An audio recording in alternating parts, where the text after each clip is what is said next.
What up, y'all? It's Coffee on the vid, back with an update, man. And all things with the whole Diddy situation have been pointing to the feds, coming with an indictment, in my opinion. Let me know if you agree, from the raid to the federal grand jury convening and stuff like that, and them tracking down people from going way back to crimes with J-Lo, the whole Shine incident, them pressing her hard body, about did he make her hold the strap and things like that, going that far back. And these tapes that they took in the raid, and they're trying to track down people from the tapes, and present crimes, past crimes. I was thinking, a RICO is on the horizon for Diddy. Maybe just trafficking case, some kind of case, I thought, definitely coming from the feds, man, but nothing has materialized in that way yet. I don't know. Let me know what you think about the situation, if you think Diddy's gonna end up with a Fed case or not. And we've seen different people sound off out of the hip-hop world or the music industry and pop culture and stuff like that about Diddy. Eminem took some shots at him like a motherfucker on his latest album. But an OG of the game was asked just the other day about Diddy, and he has some things to say that were interesting. It seems he has a different view on it. Not that he don't think Diddy isn't foul, but the way things are transpiring, it seems he feels there's something behind that. And then that also opened the door in this clip to some other bizarre stuff from Diddy's past, from his origins in the game. Are you surprised at what things are coming out with Diddy at all, or you like you have no idea? It's none of my business. You'll live long. Is that kind of like the mindset? Surprised. How could you be surprised with anything that happens in hip hop? Hip hop is the Wild West. So you're gonna have the good, you're gonna have the bad, you're gonna have the ugly. You think he's being targeted, or some of the stuff he's got, there's credibility on what they're coming after him with the tapes and the feds and raiding his Miami home, his LA home? I believe he's being targeted. You believe he's being targeted? Yeah. I believe, somebody, has the power to pull the trigger to make, this stuff, this domino effect happen.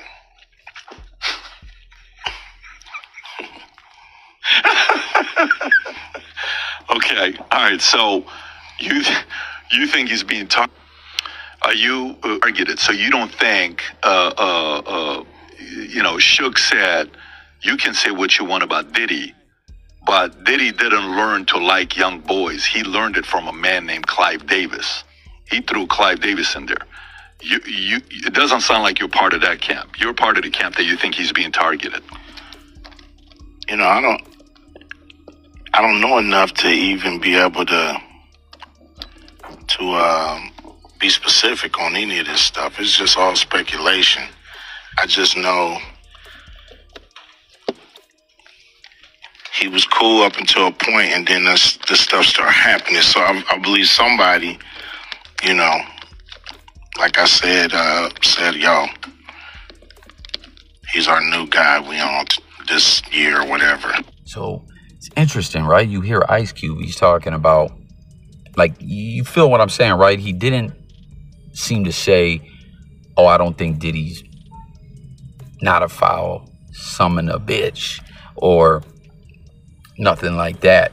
He was more or less talking about being targeted. You know what I mean? It didn't seem like he was speaking to whether he thinks he's guilty or innocent or anything of that nature. He's just talking about the powers that be, and someone holding, the power to push the button, to pull the trigger, metaphorically speaking, and start that domino effect. That's what Cube was talking about. And it's wild, man. We've seen Cube, if you go back a couple years, speaking out about secret societies, fraternal organizations, talking about battling it out with movie production companies, and just some of the different things he's seen in his time in the rap game, in the movie world, in Hollywood, you know, the movie studios.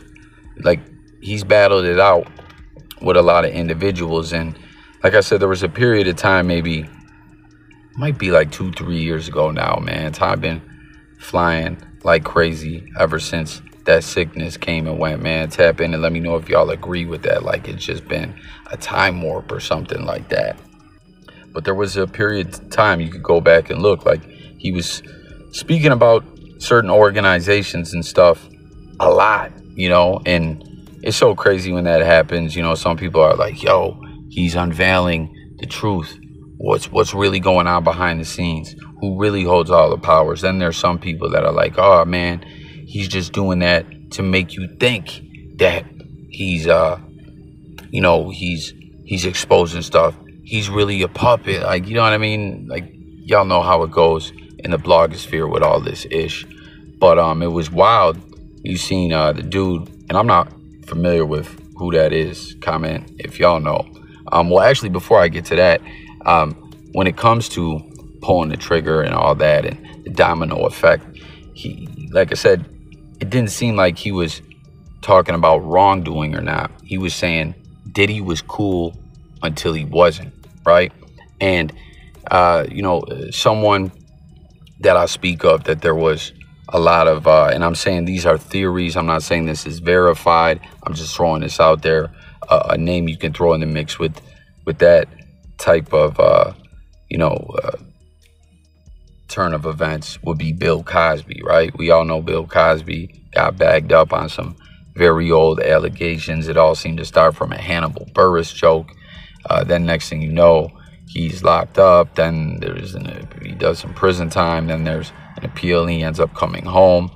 And, you know, there were these allegations and theories that the Cosby's own land that some company wanted, you know what I mean, because it was valuable, like oil or fracking or something like that. And, you know, that was what started all that. And again, I'm not saying that's facts.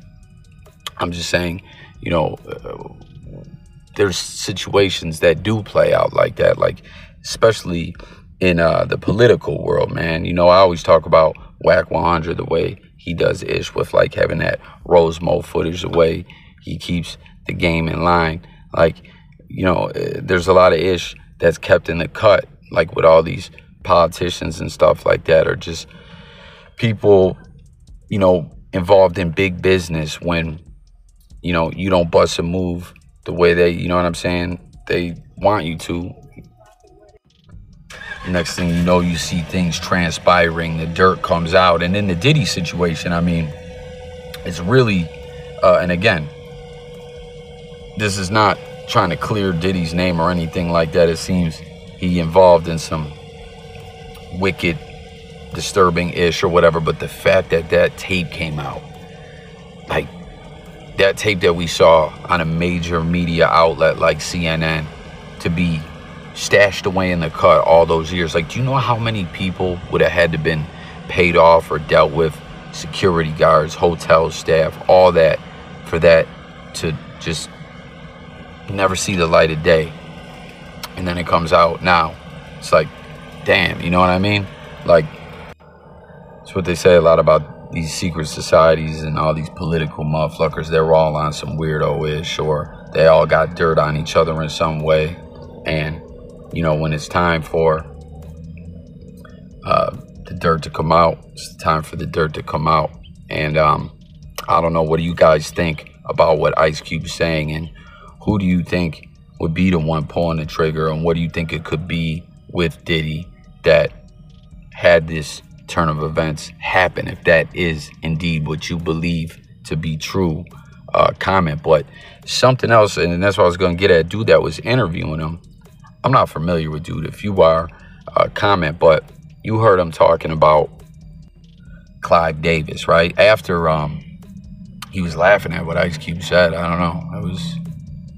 It was a bizarre interview in a sense. Odd body language, posturing. I don't know what that was all about. Let me know if you know you felt that way as well. But Clive Davis, we all know, is a bit rainbowish, if you will, and Diddy has been tied to him. Like, he's the guy that put Diddy on. Diddy used to always talk about God bless and thank you to my main man, Clive Davis, for believing in me and putting me on. And there's a lot of stuff you could pull up about Diddy and Clive. I ain't gonna go into their whole history, but they go way back, we'll put it like that. And you heard the ish he was saying, some real disturbing allegations about Diddy and Clive Davis being on some straight up disturbing ish. Like, not just talking about some rainbow ish, we're talking about some wicked demon ish, disgusting.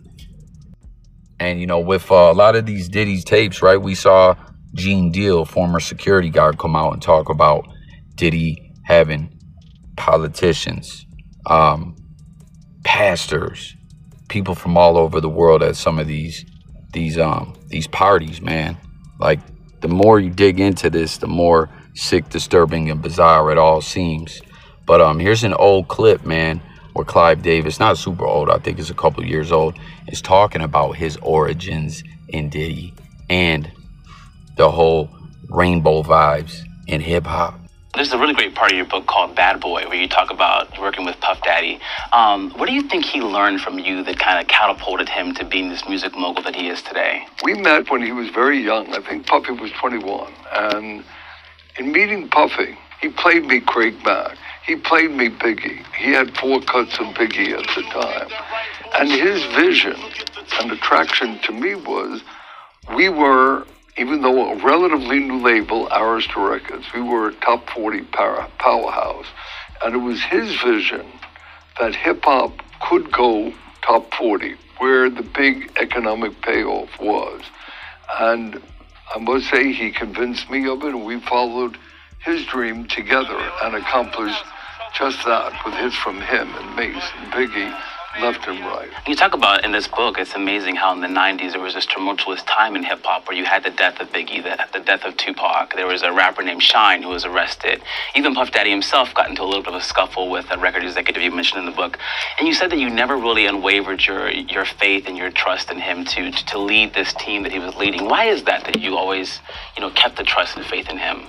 Puffy loved music. We had a very open, honest relationship with each other, and his vision and our strength and ability and being able to fulfill someone else's vision was working like a charm. So that, to some extent, in looking back, I write in my book, I could be Mr. Magoo. I didn't, I never had a bodyguard. Maybe I was in the midst, and of course I read. It's not that I was not aware. I'm a hands-on guy, but I was always treated by the hip-hop community with enormous respect, whether it's respect for all of the music and artists I've been involved with. So I didn't take, perhaps a little stupidly, serious that there could be some personal insecurity here. You open up a very important dialogue, I think, in music with you coming out and talking about your sexuality openly. And Frank Ocean also is another artist who opened up this year about his sexuality. Do you think that there's other hip-hop and R&B artists that are closeted, and would it affect their careers and their marketing and album sales if they were to come out? I discussed bisexuality because it's so misunderstood, and just said, for me, later in life, I could be attracted to a woman. I could be attracted to a man. Each story is different. I'm very gratified, in the case of Frank Ocean, that the hip-hop community has embraced him. And maybe we're reaching that time where people can judge everyone without reference to their sexual preference or identity. So how about that, man? Clive Davis talking about he met Diddy when he was young. Diddy had this vision, and they're getting into talking about Frank Ocean and homosexuality, rainbowism in hip-hop.